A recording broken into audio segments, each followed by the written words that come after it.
Hello दोस्तों, स्वागत है आपका मेरे YouTube channel Sachin education hub पर। दोस्तों, आज हम फिर से एक इम्पॉर्टेंट क्वेश्चन की बात करने वाले हैं। ये क्वेश्चन बहुत बार एग्ज़ाम्स के अंदर आने की उम्मीद भी है अब, और आता भी रहता है। तो ये क्वेश्चन क्या है आपके सामने है।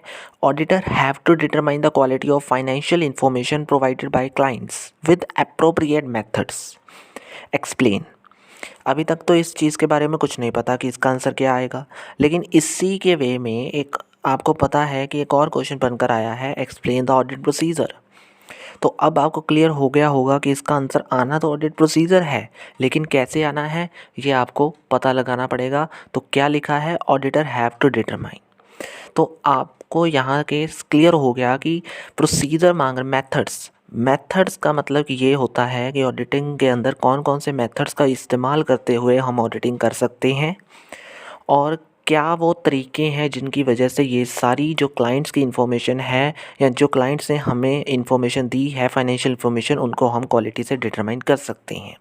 तो अब आपके सामने जो इसकी डिटेल आएगी वो क्वेश्चंस की आएगी। तो वो क्वेश्चन क्या है, हो गया वो। अब आंसर क्या है ये करते हैं। तो सबसे पहले ये आंसर हम लिखेंगे ऑडिट प्रोसीजर का मीनिंग देखते हुए। तो मीनिंग आपके सामने है, the procedure which are used by auditor to determine the quality of financial information or to obtain the sufficient and appropriate evidence is called audit procedure।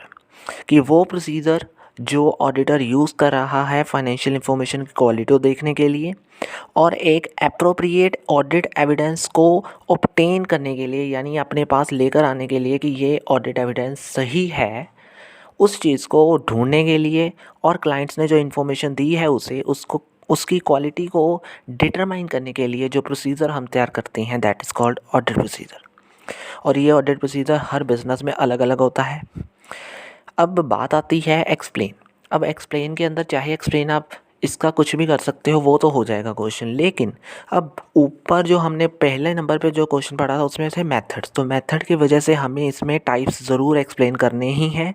तो टाइप्स कौन कौन से हैं अब इसके बारे में हम बात करेंगे दोस्तों। यानी जो मेनली बिजनेस होते हैं वो 5 तरीके के जो ऑडिट प्रोसीजर होते हैं उनको यूज़ करते हैं। तो 5 तरह के जो ऑडिट प्रोसीजर हैं वो कौन कौन से हैं। पहला है अब आपके सामने, that is analytical review. It is not a procedure. पहली बात तो ये है, आप कहोगे कि भाई प्रोसीजर के टाइप कहकर आपने प्रोसीजर ही कह दिया कि ये नहीं है, कैसे। But for use to assess the unusual transactions और इवेंट। बेशक ये प्रोसीजर नहीं है, लेकिन अनयूजुअल जो ट्रांजेक्शन्स या इवेंट है उनको ढूंढने में हेल्प करता है। और जब आप अनयूजुअल ट्रांजेक्शन या इवेंट को ढूंढते हो तो ये एक बेस प्रोवाइड कर देता है, यानी एक बेसिस प्रोवाइड कर देता है आपको ऑडिट एविडेंस ढूंढने के लिए। तो कहीं ना कहीं ये ऑडिट प्रोसीजर नहीं है, लेकिन आपको हेल्प ज़रूर कर रहा है एज अ ऑडिट प्रोसीजर। हो गया पहला पॉइंट। दूसरा आपके सामने है इंक्वायरी। तो इंक्वायरी भी एक इम्पॉर्टेंट ऑडिट प्रोसीजर ही है। अब ये बहुत सारी स्टेजेस में यूज़ होता है। कई ऑडिटर इसे मैनेजमेंट ऑडिट के लिए यूज़ कर लेते हैं, लेकिन कई ऑडिटर इसे इंक्वायरी एज अ यूज़ करके अकाउंटिंग, जो अकाउंटेंट होते हैं जिन्होंने वो चीज़ प्रिपेयर की होती है, अकाउंट्स प्रिपेयर किए होते हैं, उनसे इंक्वायरी लेते हैं, यानी इंक्वायरी करते हैं। इंक्वायरी कर कर ही वो क्या करते हैं, बाकी इन्फॉर्मेशन को इकट्ठा करते हैं और ऑडिट एविडेंस के लिए अपनी जो इन्फॉर्मेशन है गैदर करते रहते हैं, ताकि अपनी जो क्लाइंट्स की जो फाइनेंशियल इन्फॉर्मेशन है उनकी क्वालिटी को भी देख सकें, और साथ साथ में जो ऑडिट एविडेंस चाहिए उसके लिए भी अपने आप को एक अच्छे तरीके से प्रिपेयर कर लें। तो ऑडिट प्रोसीजर की हेल्प से क्या हुआ, यानी ऑडिट प्रोसीजर कौन सा, इंक्वायरी की हेल्प से क्या हुआ, हमने इन्फॉर्मेशन गैदर की और ऑडिट एविडेंस हमारे पास आ गए और क्वालिटी भी डिटरमाइन हो गई। अब तीसरा हमारे पास है ऑब्जर्वेशन। ये भी एक ऑडिट प्रोसीजर ही है जो ऑडिटर यूज़ करता है इन्फॉर्मेशन लेने के लिए। कौन सी इन्फॉर्मेशन, कि how clients done different business processes. मतलब एक तरीके से हम ये कह सकते हैं कि कैसे डिफरेंट बिजनेस प्रोसेसेस को करना है, उसके बारे में भी हम ऑब्जर्वेशन करते हैं। और ये ऑब्जर्वेशन क्या कहलाएगा, ऑडिट प्रोसीजर कहलाएगा। और अगर आप बात करते हो in this procedure audit is not confirmed. Audit जो होती है वो कंफर्म नहीं होती। क्यों नहीं कंफर्म होती, क्योंकि whether the clients count their inventories correctly और not.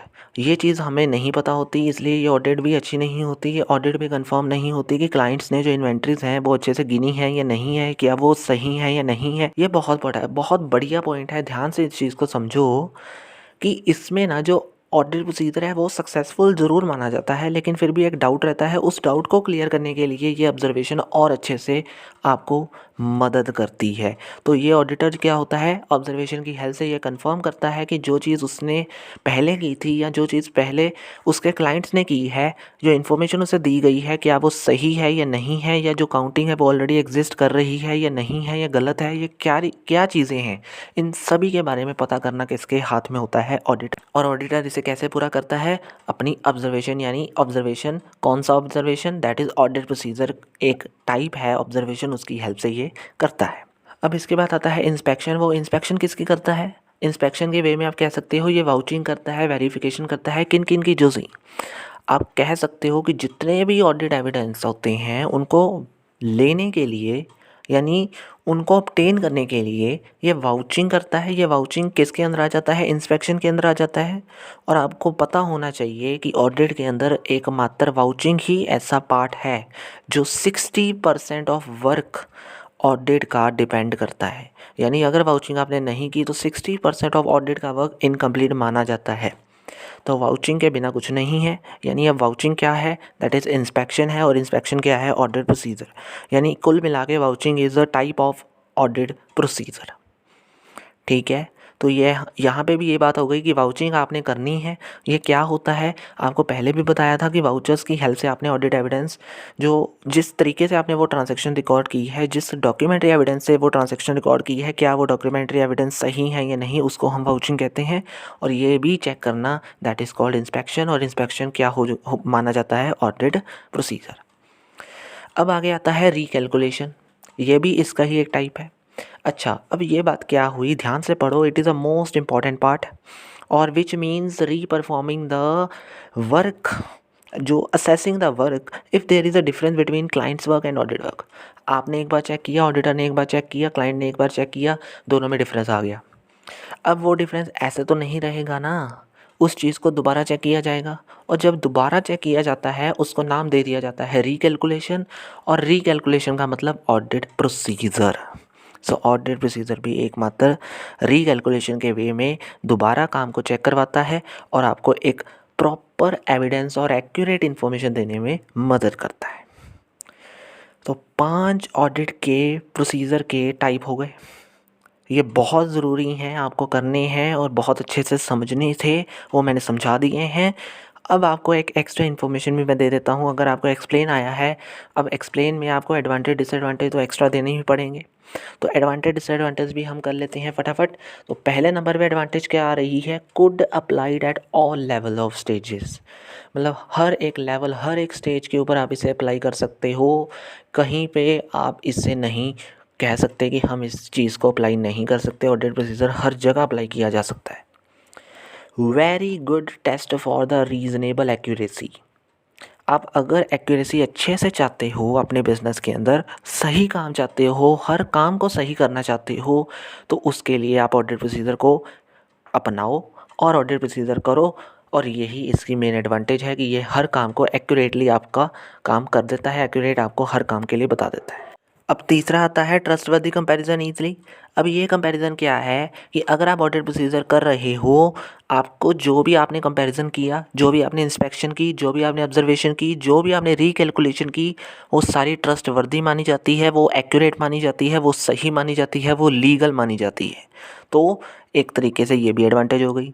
Easily detection of error and for पूरी ऑडिटिंग का ही अगर ये ऑब्जेक्टिव और एडवांटेज है कि ये आपको एरर्स एंड फ्रॉड्स के बारे में मतलब बता देता है कि कौन कौन से एरर्स और फ्रॉड्स आ रही हैं। तो ऑटोमेटिकली ऑडिट प्रोसीजर भी एक ऐसा ही मेथड माना जाएगा जिसमें आप एरर्स और फ्रॉड्स को डिटेक्ट कर सकते हो। तो ये एडवांटेज हर एक कंसेप्ट में आप लिख सकते हो, कहीं पे गलत नहीं होगी ऑडिट के अंदर। और अगला आता है proper verification and vouching of account. हमने अगर याद हो तो अभी पढ़ा है इंस्पेक्शन का पॉइंट। तो इंस्पेक्शन के पॉइंट में हमने यही पढ़ा है कि ऑडिट प्रोसीजर इंस्पेक्शन किस वे में करता है, वाउचिंग और वेरिफिकेशन करके। तो ऑटोमेटिकली ऑडिट प्रोसीजर आपको वाउचिंग और वेरिफिकेशन करने में भी मदद करता है।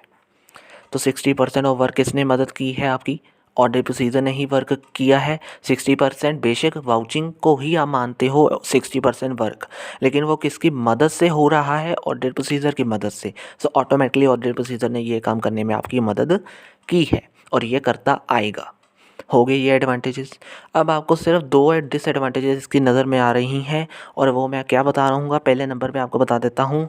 That is sometimes accounting data not fully accurate और अवेलेबल।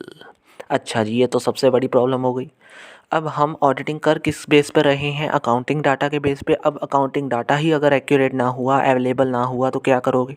कहीं पे ऑडिट प्रोसीजर रुक जाएगा और कहीं पे अगर डाटा इनएक्यूरेट हुआ तो ऑटोमेटिकली कहीं पे प्रॉब्लम आ जाएगी, कहीं पे errors and fraud audit procedure होने के बावजूद आ जाएंगे। सो ऑटोमेटिकली कहीं ना कहीं प्रॉब्लम छाई रहेगी। सो पूरे मैनेजमेंट, पूरी ऑर्गेनाइजेशन में ये प्रॉब्लम रहेगी। उसके बाद हम बात करते हैं इसकी दूसरी डिसएडवांटेज आ रही है, चेंजेस अफेक्टेड अ लॉट। कई बार अकाउंटिंग सिस्टम आप बीच में बदल लेते हो, कई बार अकाउंटिंग सिस्टम में कोई प्रॉब्लम आ जाती है, प्रॉब्लम मीन्स चेंजेस आ जाते हैं।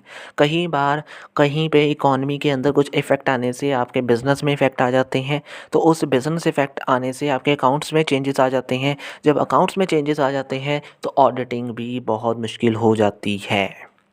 तो ऑडिट प्रोसीजर कैसे बनाएं, इंस्पेक्शन कैसे करें, ऑब्जर्वेशन कैसे करें, रीकैलकुलेशन कैसे करें, ये सारी चीज़ें टफ़ हो जाती हैं और जब ये टफ़ हो जाती हैं तो हमें डिसएडवांटेज नज़र आने लग जाती है।